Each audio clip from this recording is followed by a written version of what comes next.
नमस्कार, Rajasthan top 10 news में आपका स्वागत है। आइए बात करते हैं आज की ताजा खबरों पर। राजस्थान के निवर्तमान मुख्यमंत्री अशोक गहलोत की करीब 10 साल तक विशेषाधिकारी रहे लोकेश शर्मा ने चौंकाने वाला बयान दिया है। उन्होंने कहा कि गहलोत पूर्व उप मुख्यमंत्री सचिन पायलट के टेलीफोन टेप करवाते थे, साथ ही उनकी गतिविधियों पर नजर रखते थे। तो ये नेचुरल सी बात है कि कोई भी सरकार ऐसे समय में पूरी मॉनिटरिंग करती है, सर्विलांस पे लेती है कि वो किससे मिल रहे हैं, कहाँ मिल रहे हैं, क्योंकि सरकार गिरने की स्थिति आ गई थी ना। खुद सचिन पायलट जी का उनके ऊपर पूरी मॉनिटरिंग की जा रही थी कि कौन लोग उनसे मिल रहे हैं, वो कहाँ जा रहे हैं। मुझे लगता है सचिन पायलट जी को भी उन सब चीज़ों की जानकारी होगी कि उनकी मॉनिटरिंग की जा रही है, उनको ट्रैक किया जा रहा है। जब राजस्थान में पॉलिटिकल क्राइसिस हुआ था, जब सचिन पायलट जी 18 MLAs के साथ मानेसर चले गए थे, तो ये नेचुरल सी बात है कि कोई भी सरकार ऐसे समय में पूरी मॉनिटरिंग करती है, सर्विलांस पे लेती है कि वो किससे मिल रहे हैं, कहाँ मिल रहे हैं, क्योंकि सरकार गिरने की स्थिति आ गई थी ना। तो ऐसे समय में तमाम उन लोगों का जो उनके साथ थे, खुद सचिन पायलट जी का, उनके ऊपर पूरी मॉनिटरिंग की जा रही थी कि कौन लोग उनसे मिल रहे हैं, वो कहाँ जा रहे हैं। तो वही सारा मसला था कि उनको ट्रैक किया जा रहा था, चाहे वो सर्विलांस पे लेने की बात हो, फ़ोन्स की बात हो, कौन किससे बात कर रहा है, कहाँ मिल रहा है, ताकि आगे करेक्टिव मेजर्स लिए जा सकें। और मुझे लगता है वो सारा मॉनिटरिंग का ही परिणाम था कि कुछ लोगों को हम वापस लेके आ पाए। तो ये सारा मामला था। पीछा भी किया गया था उनका लगातार। पीछा तो मॉनिटरिंग का ही हिस्सा है कि अगर कोई व्यक्ति कहाँ ठहर रहा है, कहाँ जा रहा है, कहाँ आ रहा है, तो मॉनिटरिंग का ही हम उसको नाम देते हैं कि उसको पूरी तरीके से ट्रैक किया जाए, कि उसके हर मूवमेंट पे नज़र रखी जाए, ताकि जो भी मेजर्स लेना चाहे सरकार उस तरीके से वो आगे एक्ट कर पाए। क्योंकि जी बीच में आप सचिन पायलट से भी मिले थे, तो क्या ये जानकारी उन तक भी है? और आज चूंकि विधायक दल की बैठक थी, उसके बाद पर्यवेक्षकों से भी मुलाकात हुई, आपको लगता है कि सचिन पायलट जी ने ये बात रखी होगी? नहीं, सचिन, जब आपने आरोप लगाए थे तो उन आरोपों पर सचिन पायलट जी ने कहा था कि पार्टी नेतृत्व को ये गंभीर विषय इस पर देखना चाहिए। देखिए, पहले तो मैं ये स्पष्ट कर दूं, मैंने आरोप किसी पे नहीं लगाया। मैंने उन स्थितियों का, परिस्थितियों का चित्रण और वर्णन किया जिस वजह से आज हम अपनी सरकार को वापसी में नहीं करवा पाए या सरकार रिपीट नहीं करवा पाए। तो मुझे लगता है सचिन पायलट जी को भी उन सब चीज़ों की जानकारी होगी कि उनकी मॉनिटरिंग की जा रही है, उनको ट्रैक किया जा रहा है, और उनका ये कहना कि ये जो सारी चीज़ें हैं इस पर अब संज्ञान लिया जाना चाहिए, मुझे लगता है कि उचित है। ये जो भी चीज़ें हैं ये पार्टी की भलाई के लिए हैं कि आने वाले समय में हमें बड़ी चुनौतियों का सामना करना है। लोकसभा चुनाव में हमें जाना है, तो मैं ये मानता हूँ कि युवाओं को, नए लोगों को, नौजवानों को अब प्रदेश में आगे बढ़ाने की आवश्यकता है, बदलाव की आवश्यकता है, ताकि हम मजबूती से आने वाले चुनावों में अपनी परफॉर्मेंस दे सकें। जिस विचारधारा से हमारी लड़ाई है, उस विचारधारा से हम मजबूती के साथ टक्कर ले सकें, और वो तभी संभव होगा जब ये ढर्रा बदलेगा, नयापन होगा, नौजवान लोग आगे आएंगे जिनमें कुछ करने का जज्बा है, नया जोश है, तब जाके हम अपनी उस लड़ाई को कंटिन्यू रख पाएंगे जिसके लिए हम पिछले राष्ट्रीय राजपूत करनी सेना के राष्ट्रीय अध्यक्ष सुखदेव सिंह गोगामेरी की हत्या पर कांग्रेस नेता प्रताप सिंह खाचरियावास ने बड़ा बयान दिया है। उन्होंने कहा कि ये बेहद गंभीर मामला है, अब समय आ गया है कि पुलिस ऐसे अपराधियों का तुरंत एनकाउंटर कर दे। देखिए, ये जो हत्या हुई है ये बहुत गंभीर मामला है, और ये तय बात है ऐसे क्रिमिनल्स जो खुलेआम आकर गोलियां चला रहे हैं उनको तो पुलिस को निश्चित रूप से ठोक के मारना होगा। ये वक्त आ गया है ऐसे क्रिमिनल्स का तो तुरंत एनकाउंटर किया जाए। कौन है ये क्रिमिनल्स, कहां से आए हैं, कैसे अटैक कर दिया, ये बहुत बड़ी घटना है। और ऐसे में यदि ये बात आ रही है कि उन्होंने सुरक्षा मांगी थी, तो ऐसे पुलिस अधिकारी जिनसे उन्होंने सुरक्षा मांगी थी उनके खिलाफ सरकार को कार्रवाई करनी चाहिए, तुरंत प्रभाव से एक्शन होना चाहिए, सख्त से सख्त कार्रवाई होनी चाहिए, उनके परिवार की जितनी भी डिमांड है वो पूरी होनी चाहिए, क्योंकि ये सारा मामला बहुत गंभीर है और जिस तरह से हत्या हुई है ये बर्दाश्त के काबिल नहीं है। राजस्थान में इस तरह की घटना, वो भी श्यामनगर में, इस पोस्ट एरिया में इस तरह की घटना हो जाए, इससे बड़ा पाप कुछ नहीं हो सकता। इसलिए तुरंत सरकार को एक्शन लेना चाहिए और कार्रवाई होनी चाहिए जबरदस्त। और ऐसे पुलिस अधिकारी यदि जिनसे उन्होंने सुरक्षा मांगी, जो है, मैं आज जाकर आया था वहां, शाम को देख कर आया था, मैंने देखा उनके गोली लगी, एक सीने में, एक सिर में गोली लगी, और मामला बहुत गंभीर है, किसी भी कीमत पे बर्दाश्त। जयपुर में अज्ञात हमलावरों ने मंगलवार को राष्ट्रीय राजपूत करनी सेना के राष्ट्रीय अध्यक्ष सुखदेव सिंह गोगामेडी की गोलियों से भूनकर हत्या कर दी। इसके बाद से प्रदेश में सियासी पारा बढ़ा हुआ है। इस बीच सुखदेव सिंह गोगामेडी की हत्या को लेकर बीजेपी नेता दिया कुमारी ने कांग्रेस की अशोक गहलोत सरकार पर जमकर हमला बोला है। कैसे देखती हैं इस पूरे इंसिडेंट को? जी बिल्कुल, हमारे राष्ट्रीय करनी सेना के जो अध्यक्ष हमारे थे सुखदेव गोगामेडी जी, उनका कल उनकी हत्या की गई और हम पूरा राजस्थान स्तब्ध है और बहुत दुख की लहर है पूरे राजस्थान में। जो ये हुआ बिल्कुल ऐसी चीज़ है कि जो अवॉइडेबल भी थी, क्योंकि उन्होंने कांग्रेस की सरकार 5 साल से है और उनको लगातार ये थ्रेट्स मिल रही थी। उन्होंने सरकार को कहा भी था कि मेरी सिक्योरिटी बढ़ाई जाए, लेकिन उनकी सिक्योरिटी नहीं बढ़ाई गई। ये रिस्पॉन्सिबिलिटी स्टेट गवर्नमेंट की थी। वो स्टेट गवर्नमेंट, हम सब जानते हैं स्टेट गवर्नमेंट का क्या रवैया था। लॉ एंड ऑर्डर जीरो था राजस्थान में। और अब जो ये हुआ है ये बहुत ही गलत हुआ है। और जो मैंने भी कल डीजीपी से बात की, कमिश्नर से बात की कि तुरंत जो हत्यारे हैं उनको गिरफ्तार किया जाए। और उसके बाद मैं ये कहना चाहूँगी कि जो कार्रवाई होती है उसके बाद जो फास्ट ट्रैक में कार्रवाई हो और जल्द से जल्द इनको सजा कड़ी से कड़ी मिलनी चाहिए। आप सरेआम दिन दहाड़े घर में घुसते हो और उनकी किसी की भी हत्या करना, और मतलब कैसे कोई भी इस तरह की प्लानिंग से हुआ है ना, ये ओवरनाइट तो हुआ नहीं है, ये प्लानिंग के अंतर्गत हुआ है। तो ये सारी प्लानिंग हो रही है स्टेट में। इस तरह के क्रिमिनल एलिमेंट्स खुलेआम घूम रहे हैं, घर के अंदर घुस के हत्या कर रहे हैं। और स्टेट गवर्नमेंट सो रही थी क्या? इनको पता नहीं था क्या कि ये सब चीजें हो रही? इसका मतलब कंप्लीटली इंटेलिजेंस फेलियर हुआ है, complete law and order failure हुआ है।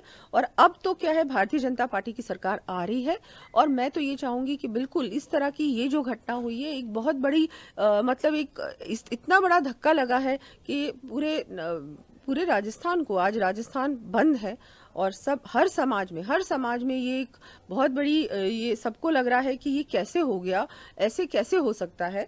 और मतलब उन्होंने इतना कुछ किया है, हर समाज के लिए वो हमेशा आगे बढ़कर मदद करते थे, हमेशा अवेलेबल थे, सब कुछ उन्होंने बहुत कुछ किया है, बहुत कुछ दिया है समाज को।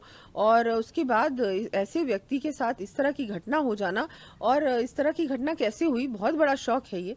तो अब बिल्कुल इमीडिएट कार्रवाई हो, अरेस्ट कुछ हुए भी हैं, अरेस्ट के बाद जो कार्रवाई है वो तुरंत होनी चाहिए और कड़ी से कड़ी सजा मिलनी चाहिए। कहा जा रहा है थ्रेट्स के बावजूद सिक्योरिटी कम की गई अशोक गहलोत सरकार द्वारा, तो इस तरीके के चीजों को कैसे देखते हैं कि ये मुझे भी समझ में नहीं आ रहा कि कैसे सिक्योरिटी किसी की आप कम कर सकते हो। जो आपको लेटर भेज रहे हैं कि मेरी सिक्योरिटी बढ़ाई जाए, उन्होंने टीवी चैनल में भी बोला है कि मेरे को इस तरह की थ्रेट्स मिल रही हैं, उसके बाद भी आप कुछ नहीं कर रहे हैं, आप सिक्योरिटी कम कर रहे हैं। मतलब क्या है भाई, ये तो बहुत बड़ी एक इस पे तो इन्वेस्टिगेशन होना चाहिए कि क्या गवर्नमेंट का ये रवैया क्यों रहा कि गवर्नमेंट को जो कार्रवाई करनी चाहिए थी वो कार्रवाई ना कर उल्टा सिक्योरिटी कम कर दी गई। तो ये भी एक बहुत बड़ा क्वेश्चन मार्क है कि ऐसा कैसे। आखिरी सवाल मैम, अशोक गहलोत के ओएसडी का कहना है कि अशोक गहलोत सरकार ने सचिन पायलट, जो उन्हीं के पार्टी के नेता हैं, उनका फोन टैप किया गया था पिछली बार जब एमएलए को लेकर वो गए थे और उनको फॉलो किया गया था। कैसे देखती हैं? बहुत बड़ा एलिगेशन है और उन्हीं के ओएसडी जो बहुत करीबी थे उन्होंने ये बात कही है, तो डेफिनेटली इसमें सच्चाई तो होगी ही और इसमें इन्वेस्टिगेशन होनी चाहिए कि कितनी बड़ी बात है। और इस तरह की अगर उन्होंने ऐसा किया है तो ये भी एक बहुत बड़ा ये तो पूरा इलीगल काम है और अगर ऐसा किया है तो कार्रवाई होनी चाहिए और इन्वेस्टिगेशन होनी चाहिए। बिल्कुल करेगी क्योंकि ये बहुत बड़ी बात कह रहे हैं, छोटी बात नहीं कह रहे हैं और इस पे इन्वेस्टिगेशन होनी चाहिए।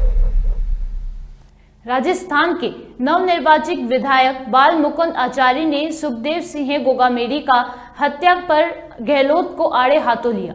बाल मुकुंद ने राजस्थान में अपराध कम करने के लिए योगी मॉडल को अपनाने की जरूरत बताई है। उन्होंने कहा कि सूबे में हिंदू नेताओं की खुलेआम हत्या हो रही है और प्रशासन चुपचाप देख रहा है।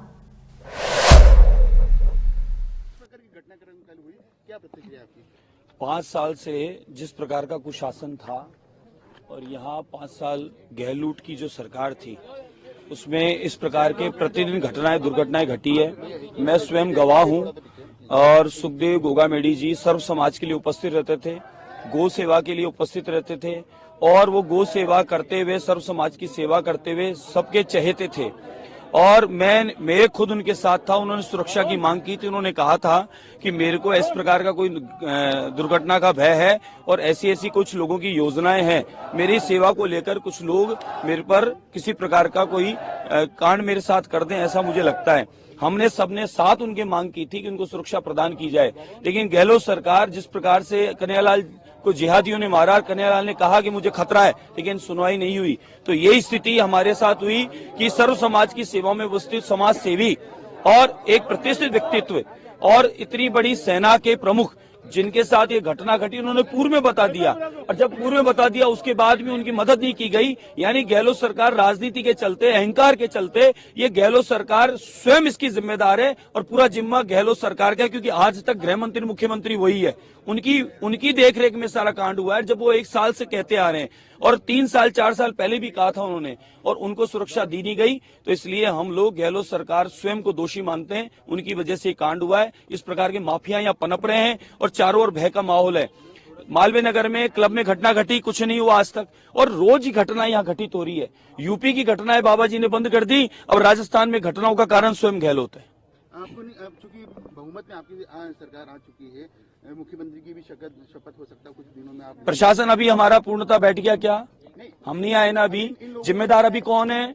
बस इन लोगों का कहना है कि सनातन धर्म यदि आप मानते हैं तो मुख्यमंत्री की शपथ से पहले इनकी जो मांगे है वो पूरी हो। आप बिल्कुल होनी चाहिए, बिल्कुल होनी चाहिए। हम तो मांग करते हैं, दोषियों को पकड़ना चाहिए, कार्रवाई होनी चाहिए, हम तो इसकी मांग करते हैं। और जो जिम्मेदार लोग हैं, जवाबदेही उनकी है, उनको आगे जवाबदेही देनी चाहिए। जब वो सालों से सुरक्षा मांग रहे हैं, उनको ऐसा भय था, तो फिर उसके बाद फिर यहाँ पर इतने बड़े बड़े ये आपराधिक गिरोह यह सक्रिय हैं, कहाँ है सरकार? लास्ट सवाल, ये तो तमाम मामला आपके सामने है। डीएमके के सांसद ने कहा था कल कि गौमूत्र वाले प्रदेशों में ही बीजेपी की जीत हुई है, दक्षिण में आकर बताया, क्या कहना है आपका?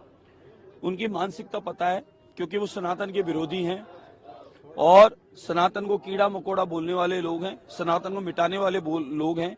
लेकिन 900 वर्ष से सनातन को मिटाने वाले खुद ही मिट गए, सनातन नहीं मिटने वाला है। ये सनातन तो इसी प्रकार से आगे बढ़ेगा। हाँ, सनातनियों की हत्या जरूर कर रहे हैं, सनातनियों की हत्या भी यही करा रहे हैं। इस प्रकार के बोलने की वजह से सनातनियों के हमारे रक्षकों को, सनातनियों की सेवा में लगे हमारे गौ सेवकों को ये शहीद कर रहे हैं। इस प्रकार बीजेपी के विधायक बाल मुकुंद आचार्य ने नॉन वेज फूड स्टॉल को लेकर अभियान चलाया, जिसके पास लाइसेंस नहीं है। बीजेपी के इस विधायक का वीडियो सोशल मीडिया पर खूब वायरल हुआ। अब विधायक के तेवर बदलते नजर आ रहे हैं। बाल मुकुंद आचार्य ने वीडियो जारी कर माफी भी मांग ली है। डिपार्टमेंट है, अधिकारी हुआ, आप इस डिपार्टमेंट का काम देखते हो, सब आपको मैं निवेदन करता हूं कि आप इसकी जांच करें। मैंने ये बात बोली, अगर इस बात से किसी को बुरा लगा तो मैं उसके लिए क्षमा मांगता हूं। तो किसी वर्ग विशेष, किसी के लिए नहीं, मैंने ये पूरा परिवार है हमारा। हम आदरणीय प्रधानमंत्री नरेंद्र मोदी जी के विजन को लेकर काम कर रहे हैं। हम लोग सबका साथ चाहते हैं, सबका विश्वास जीतना चाहते हैं और सामूहिक रूप से भाजपा परिवार सबका विकास चाहती है। गोगा मेडी की हत्या के मामले में पुलिस को बड़ी सफलता हाथ लगी है। जानकारी के अनुसार पुलिस ने दोनों आरोपियों रोहित राठौड़ और नितिन फौजी को गिरफ्तार कर लिया है। जानकारी के अनुसार पुलिस ने रोहित राठौड़ को राजस्थान के ही एक गांव से अरेस्ट किया है, वहीं नितिन फौजी को हरियाणा के महेंद्रगढ़ से पकड़ा गया है। हालांकि पुलिस ने अभी तक गिरफ्तारी की पुष्टि नहीं की है। राजस्थान में बीजेपी की शानदार जीत के साथ ही मुख्यमंत्री पद के लिए दावेदारों की लंबी लिस्ट बन चुकी है। वसुंधरा राजे, गजेंद्र सिंह शेखावत समेत आधा दर्जन नामों पर अटकलें चल रही हैं। इन नामों में अलवर के तिजारा से विधानसभा का चुनाव जीतने वाले सांसद बाबा बालक नाथ की भी खूब चर्चा हो रही है। राजस्थान की योगी कहे जाने वाले बाबा बालक नाथ को लेकर कहा जा रहा है कि बीजेपी उत्तर प्रदेश की तरह राजस्थान में भी एक भगवाधारी महंत को मुख्यमंत्री बना सकती है। 3 दिसंबर को वोटों की गिनती हुई तो जनादेश बीजेपी के नाम आया। हिंदी हार्टलैंड यानी कि मध्य प्रदेश, राजस्थान और छत्तीसगढ़, इन तीनों ही राज्यों में चुनाव लड़ने के लिए बीजेपी ने किसी चेहरे को आगे नहीं किया। चौंकाने वाली बात तो यह है कि जब बीजेपी तो प्रचंड बहुमत मिला, तब भी इनमें से किसी राज्य में मुख्यमंत्री बनाए जाने को लेकर बीजेपी ने कोई संकेत तक नहीं दिया। ऐसे में सवाल यही है कि मुख्यमंत्री किसे बनाया जाएगा। राजस्थान में कांग्रेस की करारी हार के बाद मुख्यमंत्री के नाम पर मंथन जारी है। जयपुर से दिल्ली तक सीएम को लेकर बैठक हो रही है। वहीं वसुंधरा राजे अब तक 40 विधायकों से मुलाकात कर चुकी हैं। सीएम पद को लेकर आलाकमान के सामने वसुंधरा राजे लगातार शक्ति प्रदर्शन में जुटी हुई हैं। वो बीजेपी के सीनियर नेताओं को ये बताने की कोशिश कर रही हैं कि सबसे ज्यादा विधायकों का समर्थन उन्हें ही मिल रहा है। हालांकि अभी वसुंधरा राजे के नाम पर मुहर नहीं लगी है। राजस्थान में मौसम फिलहाल बदल चुका है। दिसंबर की पहली तारीख से काले बादलों का जो साया देखने को मिल रहा था, वह आज बुधवार सुबह जयपुर सहित कई इलाकों में छंटना शुरू हो गया है। प्रदेश में तापमान गिरने का सिलसिला अभी भी जारी रहेगा। मौसम विभाग के अनुसार पश्चिमी विक्षोभ के सक्रिय होने के चलते आगामी 24 घंटों में राज्य के अधिकांश भागों में उत्तरी हवाओं के प्रभाव से न्यूनतम तापमान में 2 से 3 डिग्री गिरावट होने और राज्य में कहीं कहीं हल्के से मध्यम कोहरा दर्ज होने की संभावना बनी हुई है। राजस्थान टॉप 10 न्यूज में आज के लिए सिर्फ इतना ही। देखते रहिए पॉपुलर टीवी। धन्यवाद।